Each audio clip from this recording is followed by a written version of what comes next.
Well, today's remedy is a homemade sanitizer.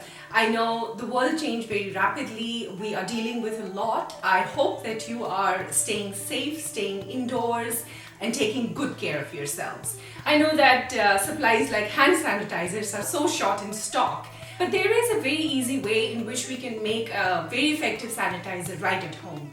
So before I get started, let me take a moment and introduce these ingredients to you one by one and tell you why exactly we're using them in this sanitizer remedy. Number one is cloves. Now cloves, this is called long in Hindi, and this ingredient actually does not need any introduction.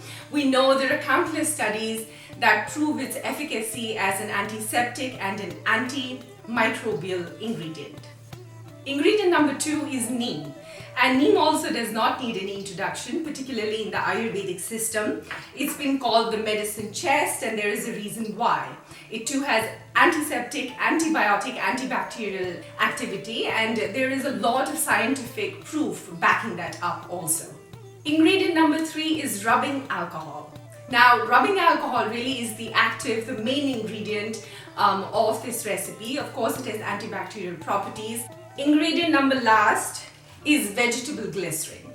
Now, vegetable glycerin as such does not have antibacterial properties, but I use it in this remedy, in this recipe, to balance the recipe out.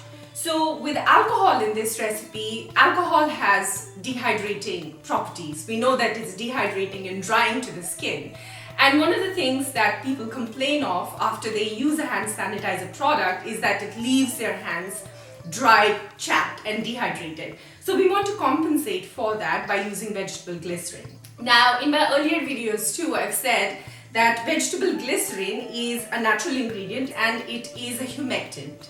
So a humectant in scientific language, translated into plain English, means that it attracts moisture towards itself.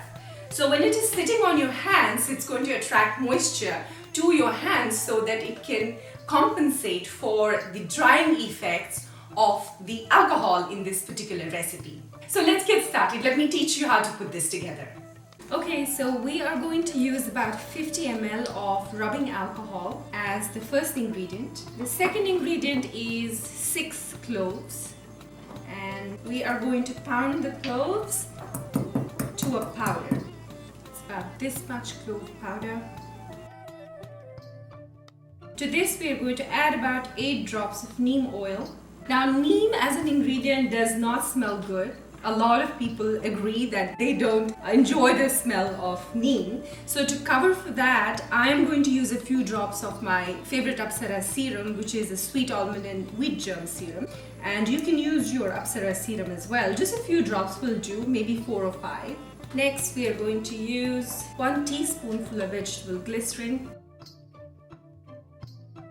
And if you have a spray bottle, that is really the best bottle to use, because this is going to be a spray-on hand sanitizer, and we're going to mix everything very thoroughly and leave it overnight. And the reason we're going to leave it overnight before using it is because we want the active components in the cloves that have antibacterial, antimicrobial activity to come out of the clove, so to speak. It will become an alcohol tincture, so to speak. So the longer it stays, the better. And then we are going to strain it before it's ready to be used. Otherwise, the spray mister is going to get clogged up.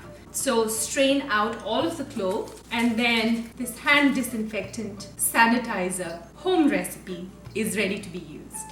So here is our homemade hand sanitizer product ready to be used, and I'm going to give you a little demo. It's super easy. The fact that it's in a spray bottle makes it just so convenient. I really hope that you found this hand sanitizer recipe very simple, and you're going to take a moment and create it for yourself and use it. One great thing about this recipe, of course, is because of the glycerin in it, it's not going to be as drying, hopefully, to your hands. Take a moment, visit us at apsaraskincare.com. Go natural, it is good karma. Stay safe and take care of yourselves.